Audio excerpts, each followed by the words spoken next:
Boa tarde, associados da SO, boa tarde, policiais militares e bombeiros militares.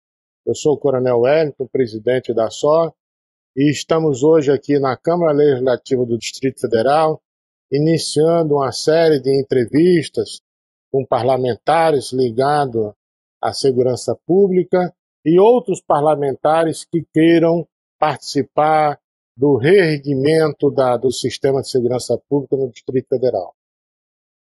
Estamos aqui no gabinete do deputado Russo, deputado que é oriundo do Corpo de Bombeiros, que foi eleito e tem feito um brilhante trabalho no seu mandato em prol da categoria dos bombeiros e dos policiais militares do Distrito Federal. Deputado, o nosso boa tarde e as suas palavras iniciais aos associados da SO, que têm recebido do senhor uma atenção muito especial nesse seu início de mandato, nessa sua metade já de mandato. E nós estamos aqui e vamos transferir a palavra ao senhor para o senhor falar as suas palavras iniciais. Boa tarde, Coronel Wellington, nosso presidente. Boa tarde a todos os associados da SOR, bombeiro e policial militar. É uma grande satisfação estar podendo aqui falar um pouco do nosso trabalho, das nossas intenções, para os militares que construíram as nossas duas instituições, que é o bombeiro e o policial militar. Presidente, desde que nós nos propusemos a representar o Distrito Federal na Câmara Legislativa e em especial as nossas instituições, foi um foco muito grande da gente, nosso mandato, a questão dos nossos veteranos, né? Então, se nós temos instituições hoje que são respeitadas na sociedade, é graças ao senhor, a sua história, a história dos bombeiros antigos hoje que estão na reserva, e eu estou na reserva hoje também, mas os mais novos têm a obrigação hoje, a missão de manter erguida as nossas instituições. Primeiro nós vamos fazer um agradecimento. O senhor, na sua primeira fase de mandato, o senhor tem tomado iniciativas parlamentares que foram de grande alcance no meio dos nossos veteranos.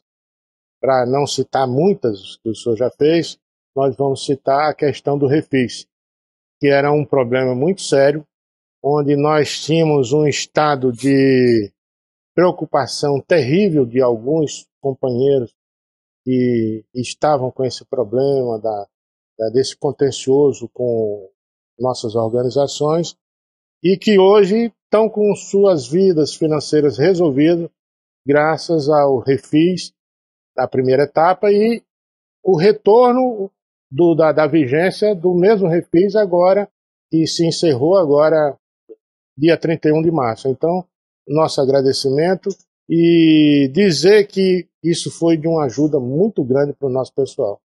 E agradecer essa sua... E queria que o senhor falasse sobre essa questão do refis, como é que foi, como surgiu, como não surgiu.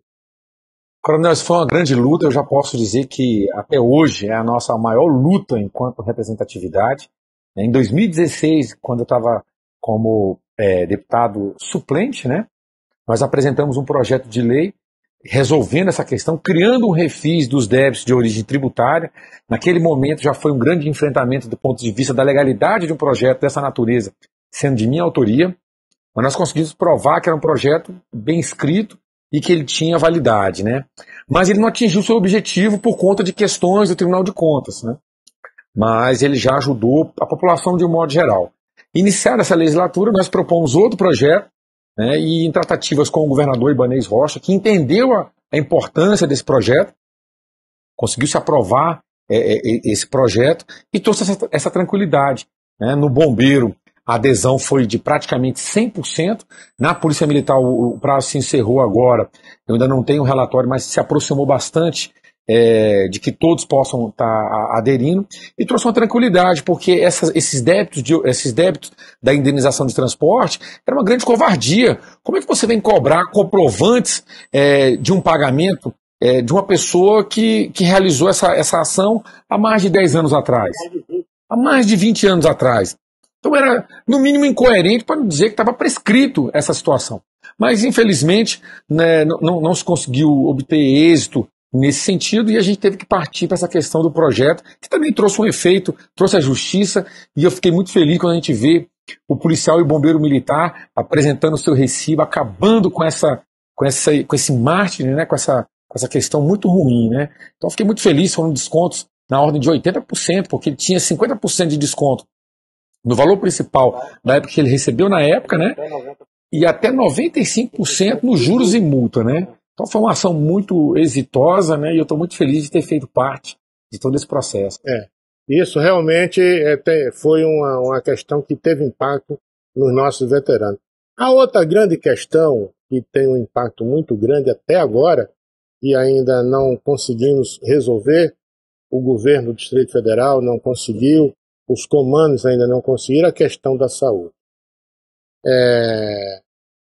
A atividade policial militar e a atividade de bombeiro militar é uma das atividades de Estado mais desgastante para o profissional, mais insalubre.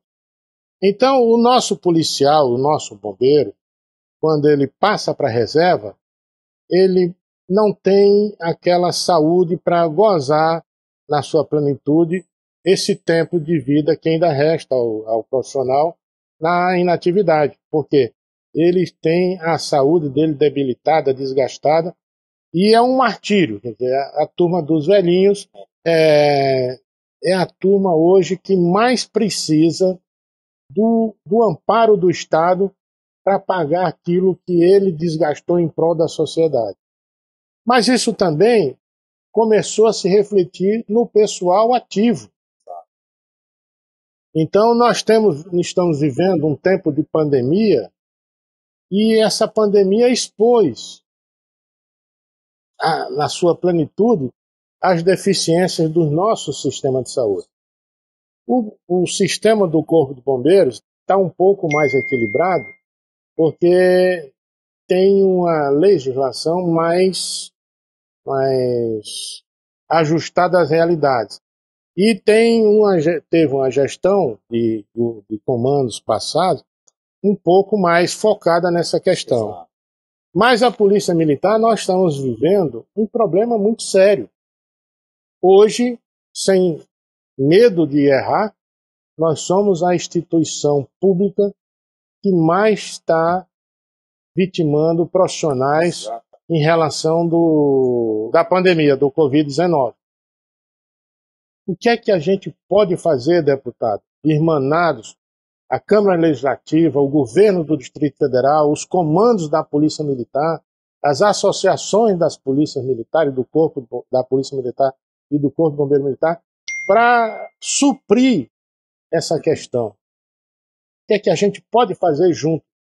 Presidente, primeiro eu quero dizer ao senhor e a todos os policiais militares que a pauta número 1 do nosso mandato hoje com relação à Polícia Militar é a saúde da família policial militar.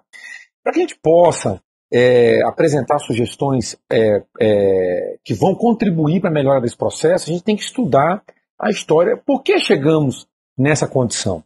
E aí a gente percebeu que pouco menos de 5 anos atrás, a Polícia Militar tomou uma decisão de gestão com relação à saúde. Do mesmo jeito que o Corpo de Bombeiros também tomou uma decisão, mas uma decisão diferente. Não vou entrar no mérito de qual foi a decisão certa. Eu vou entrar no mérito e dizer qual foi a que deu certo. Né? O Corpo de Bombeiros tomou uma decisão de fazer autogestão na saúde.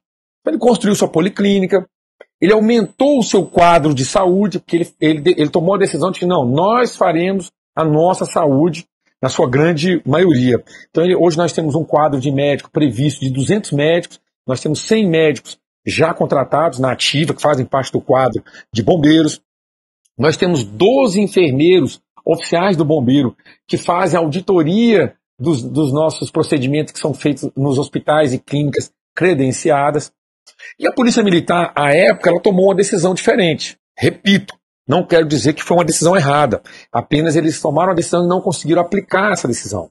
Então hoje, voltando a falar do bombeiro, o bombeiro tem sua policlínica funcionando, tem os seus médicos na ativa, tem seus enfermeiros fazendo auditoria. O quadro paramédico. O quadro paramédico, de enfermeiros que fazem auditoria nos procedimentos. A Polícia Militar tomou uma outra decisão.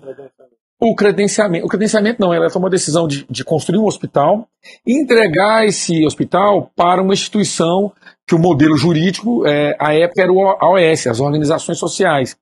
E a Polícia Militar, com essa decisão, já vai para mais de 5 anos tentando aprovar e tentando aprovar esse procedimento de levar a gestão para terceiros e não consegue fazer isso.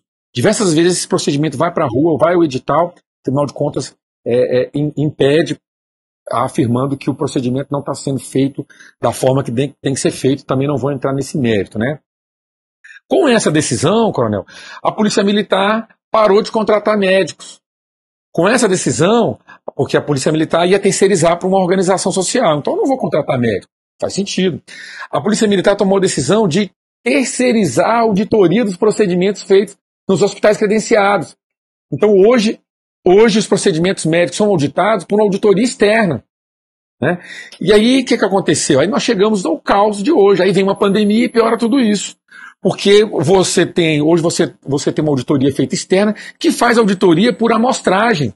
É um absurdo, nós estamos investigando isso aqui, nosso mandato está investigando isso, porque você contrata uma empresa para fazer auditoria e a auditoria é feita por percentual. Quando chega a fatura, nós vamos auditar 10%.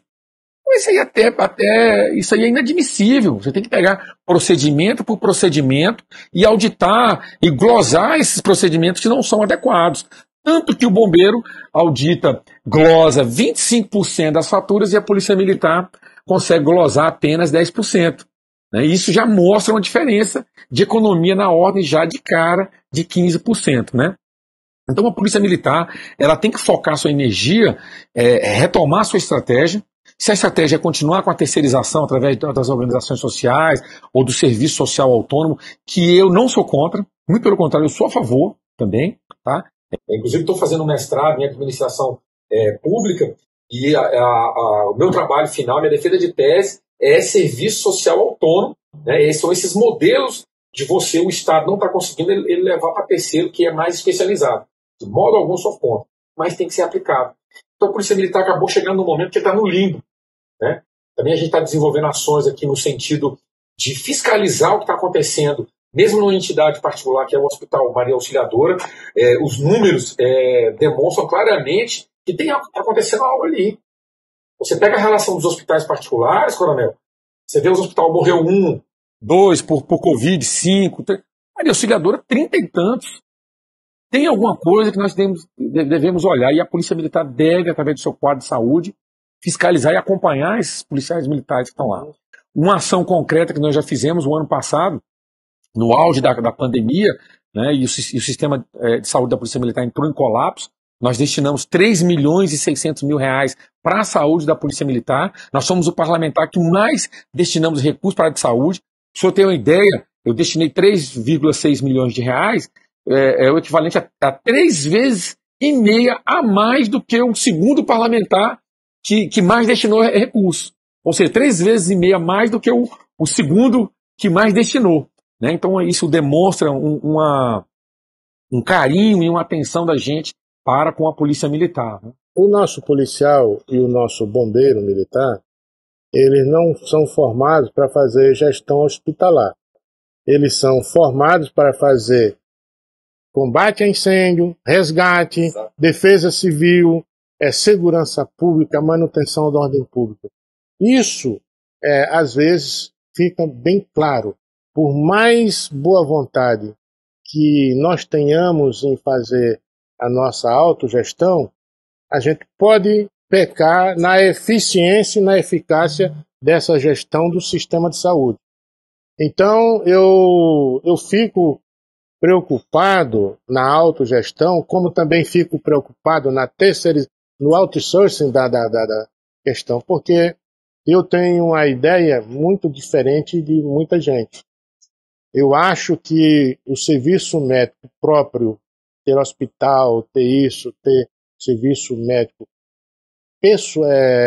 proprietário, as instituições proprietárias, são complicadas. Porque manter um hospital é muito ônus, é muito recurso que tem que se empregar. E, às vezes, o montante de recursos ideais para manter um hospital aparelhado, com equipamento, com médico, com tecnologia, para dar uma assistência médica condigna para o nosso policial, para o nosso bombeiro, fica elevado para um número de dependentes só da polícia, só do Corpo Bombeiro. Então, eu penso que se a gente fizer uma modelagem, não é um plano de saúde próprio, um plano de saúde comercial qualquer. Se a gente chegar num desenho de um modelo entre PPP, autogestão, plano de saúde e autogestão, a gente pode encontrar uma modelagem que venha atender adequadamente as instituições.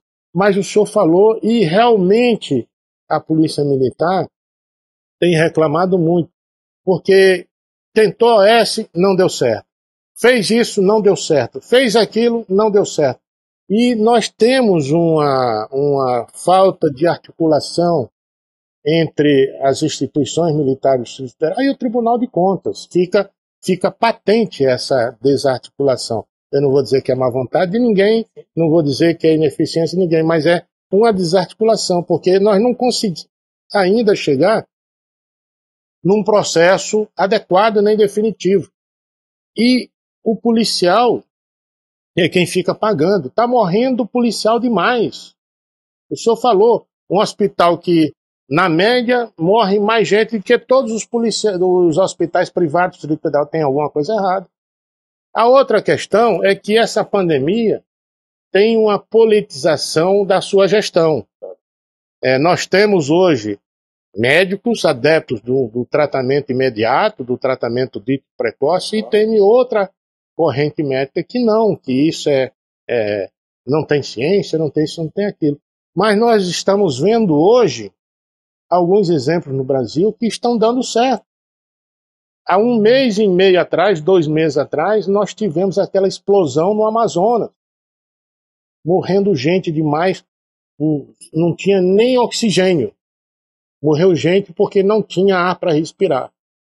E hoje nós vemos, com todos aqueles protocolos que foram desenvolvidos na gestão da crise do Amazonas, ter resultado a ponto de ser um exemplo hoje de como foi vencido um processo de descontrole para um processo de controle da pandemia. Então, a gente também está vendo essa questão. E eu não duvido que isso possa estar acontecendo. Eu não afirmo, mas também não duvido. Então, a gente tem que ter cuidado, tem de fazer, o senhor está tendo todo esse cuidado, a gente está notando isso no senhor, mas é preciso uma solução. E eu fico feliz que hoje, abrir meu WhatsApp, lá nas mídias sociais, eu vi uma mensagem do novo comandante-geral da polícia, o Coronel Vasconcelos, a quem eu quero parabenizar, e primeiro parabenizar o governador pela escolha. Porque para mim é o melhor nome que ele poderia ter escolhido, foi o do Coronel Vasconcelos.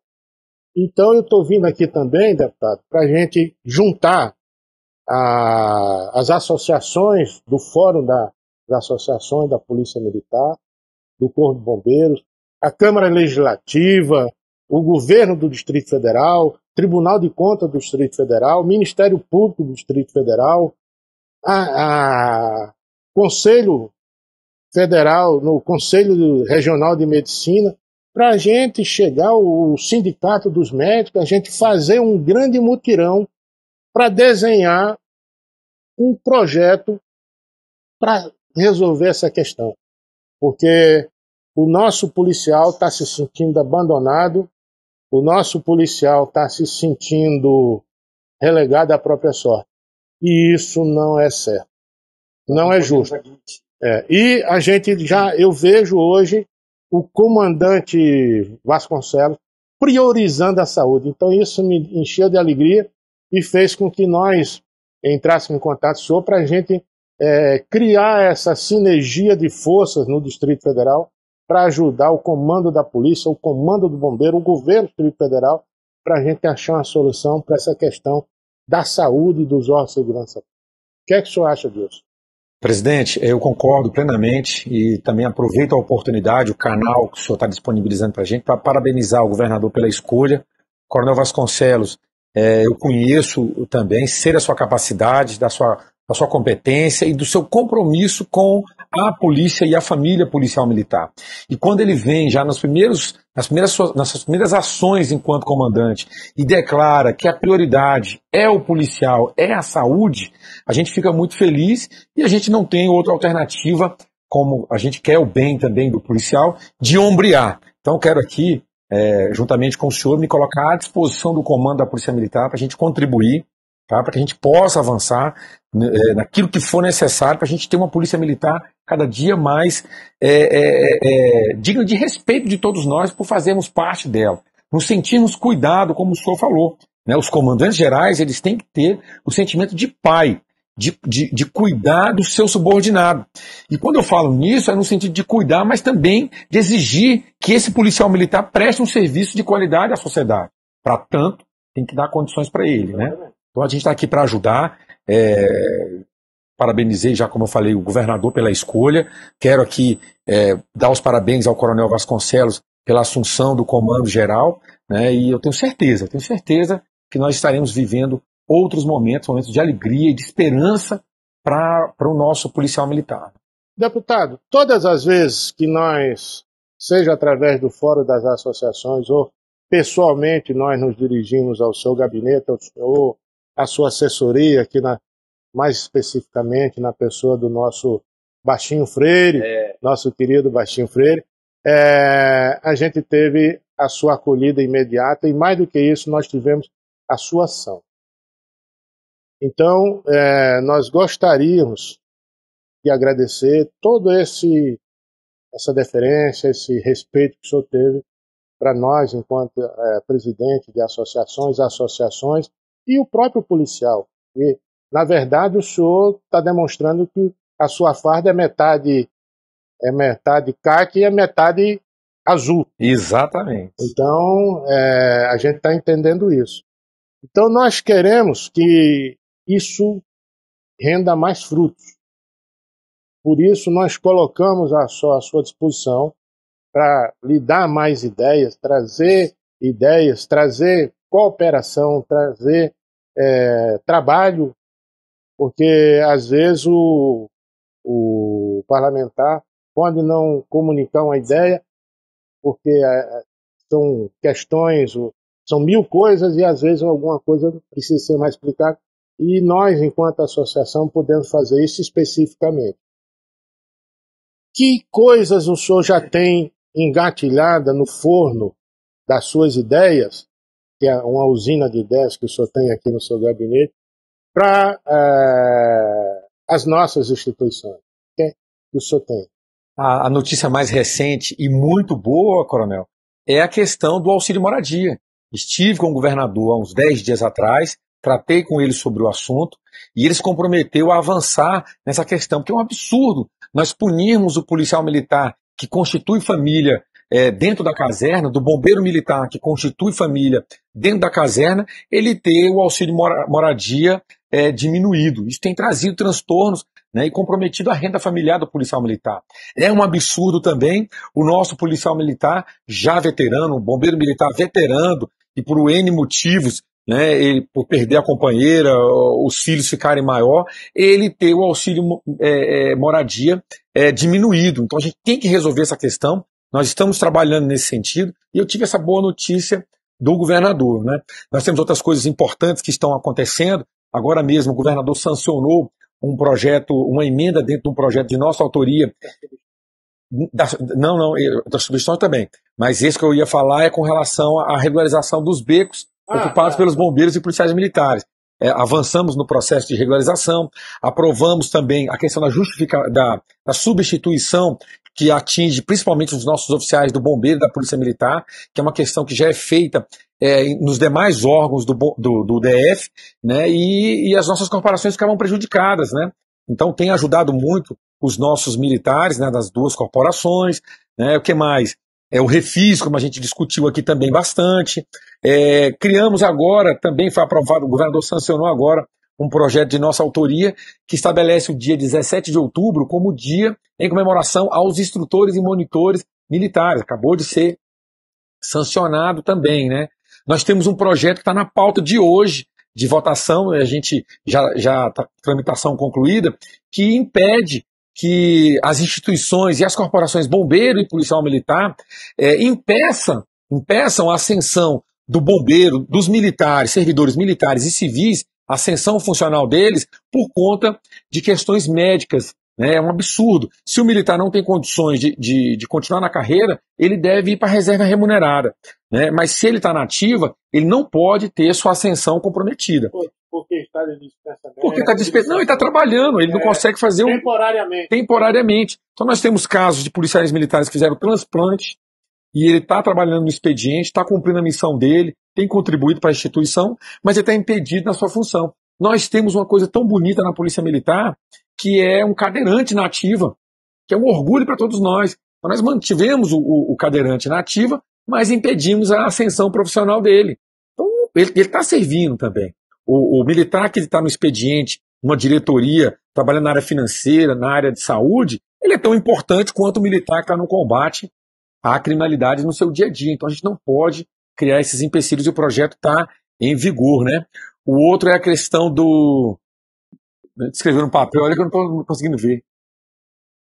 A recontratação dos veteranos, coronel. Uma lei fantástica que nós criamos, estabelecendo diretrizes para que o GDF, em todos os seus órgãos, Secretaria de Educação, Saúde, enfim... E não só nos órgãos militares. Não só nos órgãos militares. Ele aproveite essa mão de obra especializada, extremamente capacitado, e ele pode contratar o bombeiro ou o policial militar veterano para estar lá na saúde, para estar na educação, entendeu? Para estar num órgão qualquer que ele achar que vai ser útil, ele pode contratar. Inclusive, a Secretaria de Saúde agora lançou mão da nossa lei e agora, de forma emergencial, a Secretaria está contratando enfermeiros, médicos, técnicos de enfermagem e tal, e ela lançou o edital dela, coronel, baseado na nossa lei.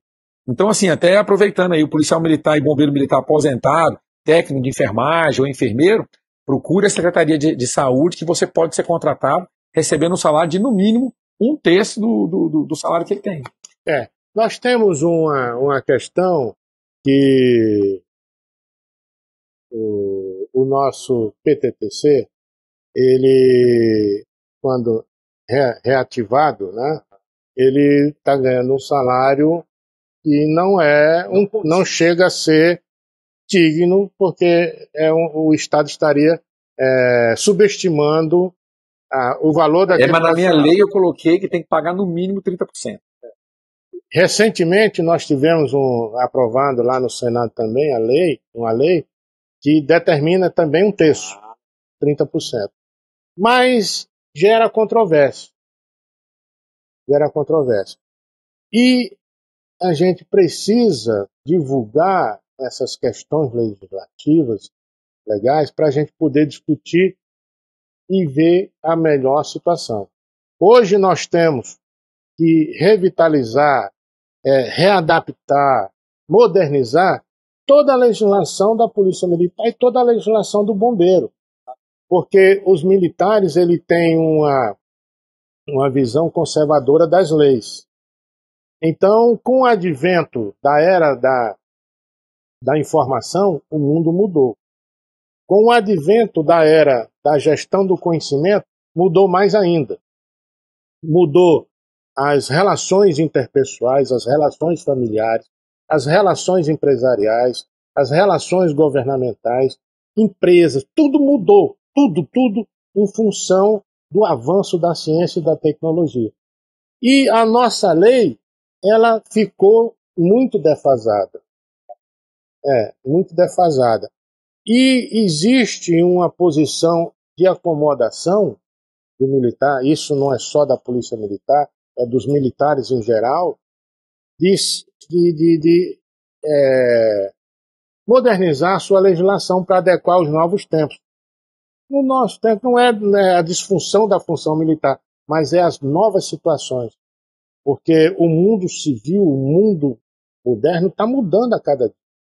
Então, hoje, a gente precisa, segurança pública, pela abrangência da segurança pública, ela precisa de viver de informações não mais só da segurança, mas de todo o sistema de gestão de governo, das cidades e dos estados.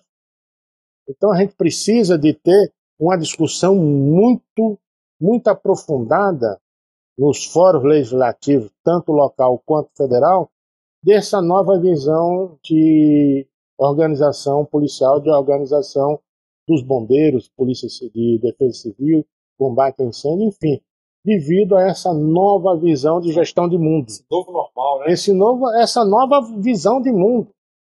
O mundo está tendendo agora a ser um mundo só. Então, a gente precisa disso. E é interessante quando a gente vê não só uma visão corporativa do legislativo local, nem do federal, mas uma visão de modernidade, aplicar a modernidade a bem da sociedade e apoiando o profissional da segurança. Isso é tão importante que você está falando. No final do ano passado, chegou um projeto aqui na Câmara Legislativa, que era o orçamento, na verdade. O orçamento para a gente votar, e no orçamento trazia a previsão de um recurso na ordem de 60 milhões de reais para a criação da Guarda Civil Distrital. Eu combati de forma veemente, porque eu entendo que nós temos a melhor polícia militar do país, a melhor polícia civil do país e o melhor corpo de bombeiros do país. Não há necessidade de se criar uma nova força. Aí nós apresentamos uma emenda, retiramos essa possibilidade, e os 60 milhões, Coronel, sabe o que nós fizemos? Exatamente, mandamos 20 milhões para o bombeiro, 20 milhões para a PM e 20 milhões para a Polícia Civil. Então, assim, a gente está aqui na defesa das nossas instituições.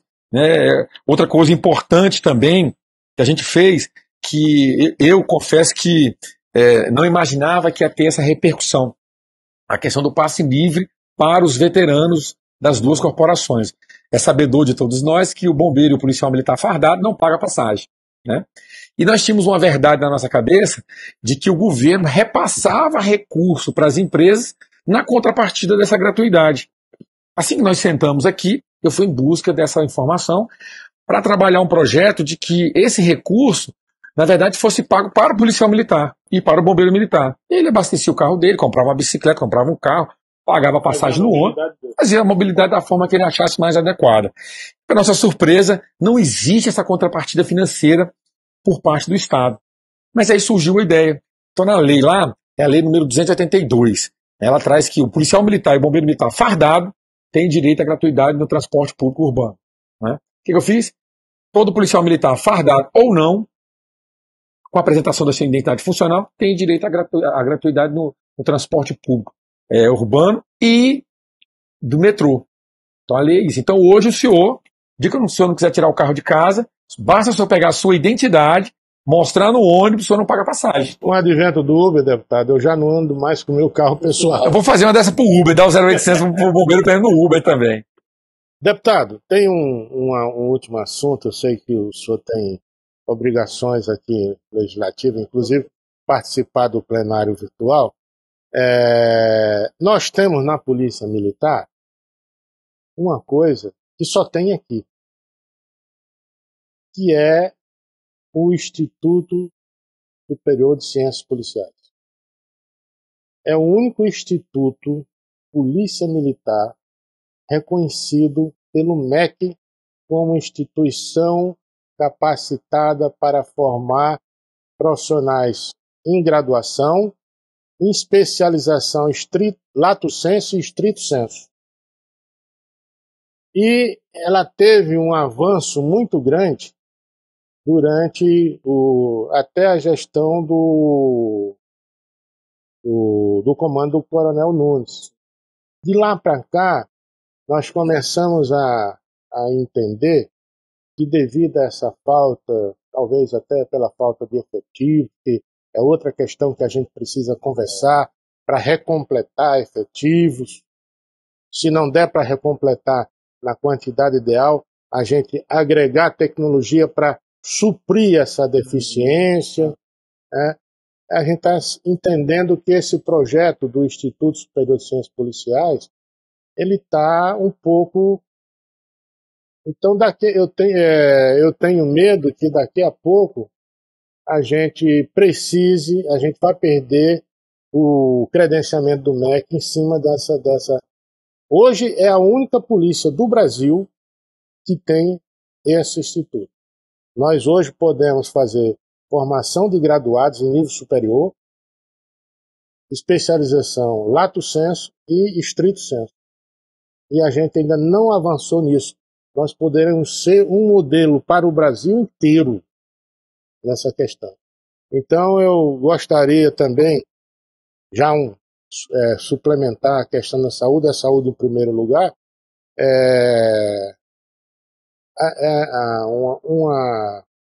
uma análise e uma lupa de observação em cima dessa questão para a gente não perder essa situação. Foi muito importante o senhor levantar esse tema, porque inclusive está tramitando na Câmara Legislativa projeto de autoria do Executivo criando a Universidade Distrital.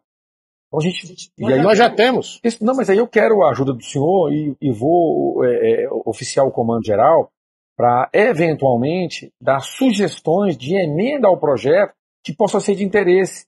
Não sei, a gente já está apresentando uma emenda no sentido de que todos os bombeiros e policiais militares na Universidade Distrital, ele tenha uma cota de no mínimo 50% das vagas em cursos que são correlatos e de interesse da segurança pública, né? Ele tem as suas vagas destinadas na área de saúde, etc, né?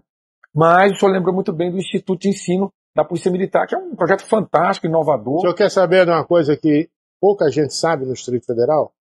A Polícia Militar do Distrito Federal tem hoje nos seus quadros mais de 150 mestres e doutores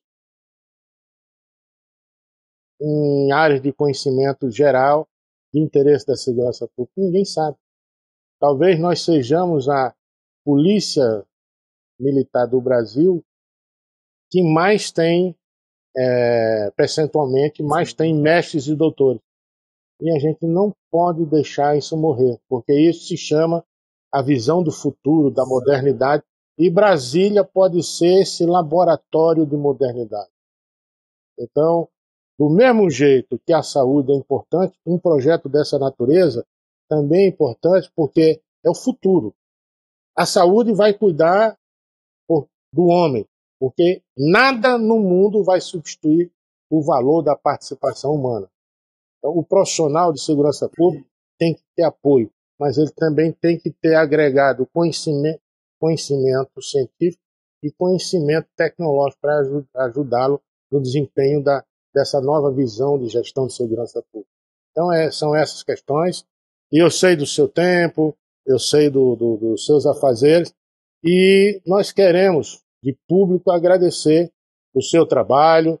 Eu sei que na hora da crítica mais ácida, algumas pessoas podem não entender, mas nós vivemos numa democracia e temos que respeitar as opiniões, porque viver em democracia é aceitar o contraditório, aceitar a pluralidade de ideias, porque se for uma ideia única, uma opinião única, isso não é democracia, isso é regime hegemônico totalitário.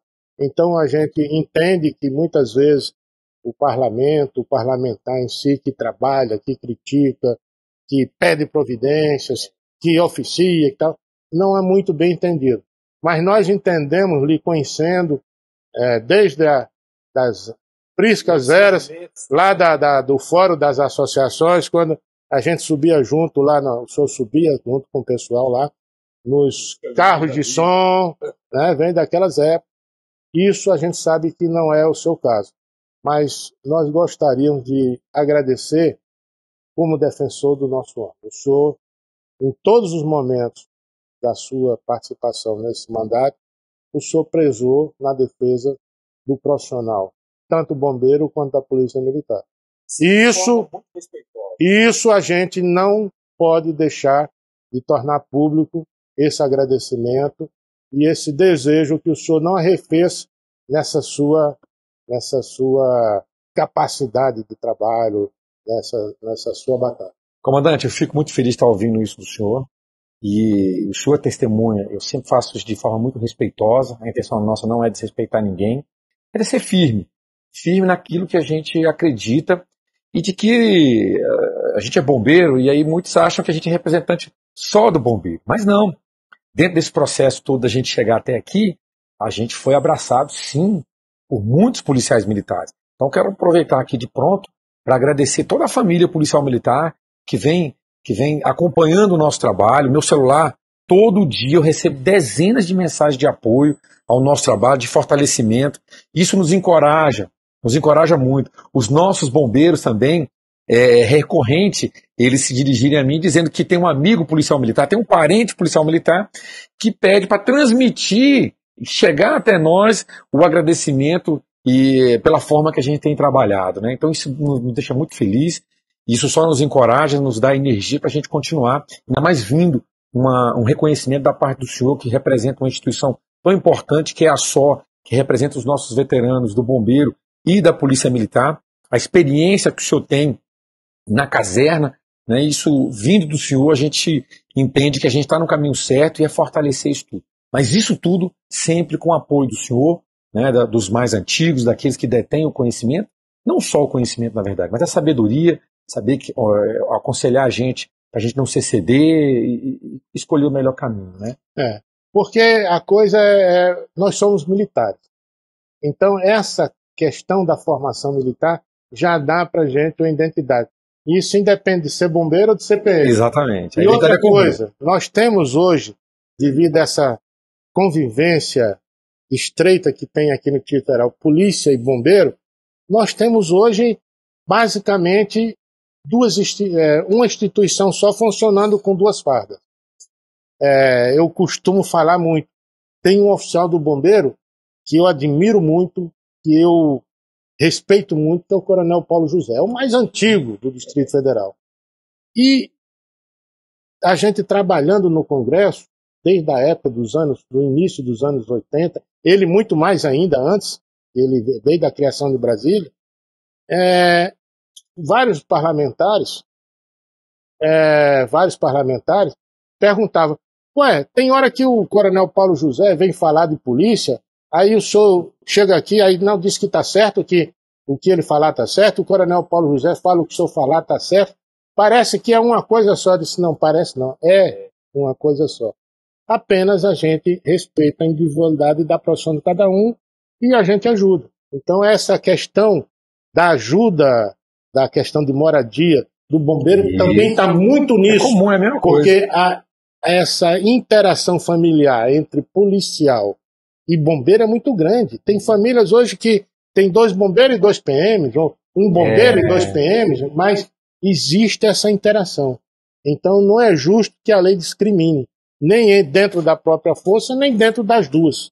Então, eu agradeço muito o seu trabalho e a sua disponibilidade em nos atender sempre que a gente esteve aqui batendo as portas do seu gabinete.